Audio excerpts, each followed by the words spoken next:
Hey, and welcome back. This is video number 8, and this is kind of a bonus video, but for those of you who want to take it a step further, and rather than using Prezi for just something that sits out on the internet or something for a live presentation, for those of you who want to make an actual video, this is for you. Alright, so we're going to talk about how to add voiceovers, how to add background sounds, how to essentially make a video. But for those of you who really want to go all out and you're not really looking to make a Prezi to just do a live kind of presentation or just send it to people, you really want to turn this into a video, then you are going to need to have an actual video recording software. So in this case, I am using Camtasia. You can use ScreenFlow for Mac. There are other apps out there as well. But for the most part, I found Camtasia tends to be the best. I've tested Camtasia on the Mac. I really like it. I feel like it has evolved and become better. And maybe it's just a little bit of a preference, but I've used Camtasia for a long time, and that's what I use. Now, here's the thing. Here's a little trick I found. You can use browser or you can use the Windows or the Mac app. Now, when it came to classic Prezi, I found that utilizing the actual downloadable Windows or Mac app was easier. But that times have changed, and if you click on Prezi, and we go with Prezi next and click on Present, this is what it looks like. So in reality, I found that they've made Prezi Next very, very easy to use, and you can either use a browser version or you can use the Windows or Mac app.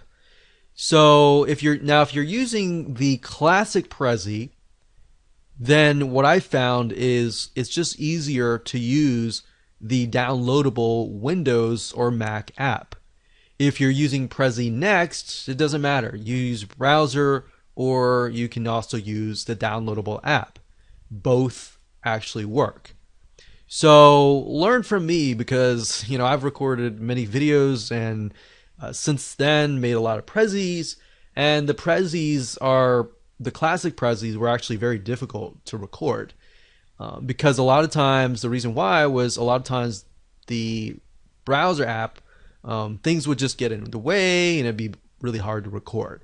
So I think things have evolved over the years, but that said, you will need to have Camtasia or ScreenFlow. So in order to do this, you will need obviously to dish out either $150 to $300 to get access to these softwares. You will also need to have a microphone, either a USB microphone or a more professional microphone. I believe with Mac computers you can easily use the microphone earbuds. You can use those as well to record a video. But all you do is just go into presentation mode. Now that you have an idea of Prezi Classic versus Prezi Next, all you have to do is click Present. Now you'll notice that if I put my mouse down here, this little thing pops up. And then you're wondering, okay, how do I get rid of this little bar? So to get rid of it, you just put your mouse back up here and you click. So you can see that my mouse is hiding. So before, actually, when I was recording the other videos, my mouse was over here and it was hiding. So that's kind of how to do it. Now with Camtasia, let me go over to Camtasia. You are going to want to use, and I can't really show that now, but you're going to click on record the screen and you want to use full screen. So you want to show or record the whole screen.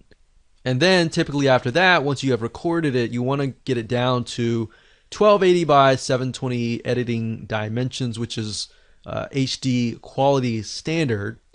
And another thing is depending on how big your resolution is. If your resolution is a smaller resolution, you might have kind of a little bit of a distorted view and you might need to kind of play around with it.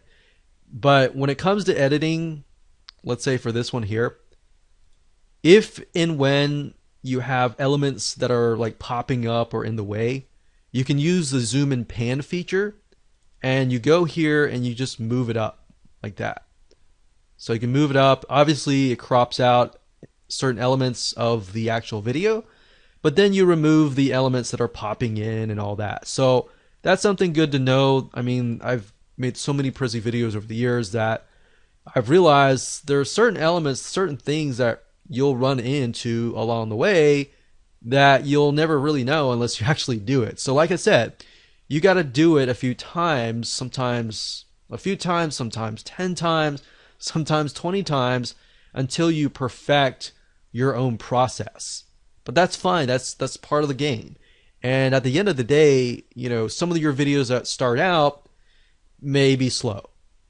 Now, some people ask, okay, when you make videos, do you just record the voice first and then you kind of show the Prezi in action?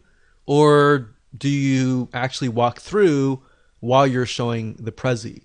What I found to answer that, it's different from different people. Some people can do, you know, teach really, really fast and as they do the Prezi, and some people, as they start out, they have to actually read a script and then implement it and have one track as the audio and one track as the Prezi visual. So sometimes you might have to write out the script and read the script and put it down here. And then you have to go back and then record kind of the video of the Prezi and go along with the script.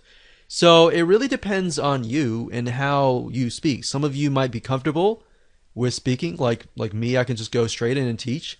And some of you might not be comfortable and you might have to go with a script. Now, I will say, you know, it definitely takes practice, and even sometimes making videos, it might be the 10th time. But at the end of the day, you have to practice, just like riding a bicycle. Everything takes practice. So hopefully that teaches you a little bit about how to turn your Prezi into a video.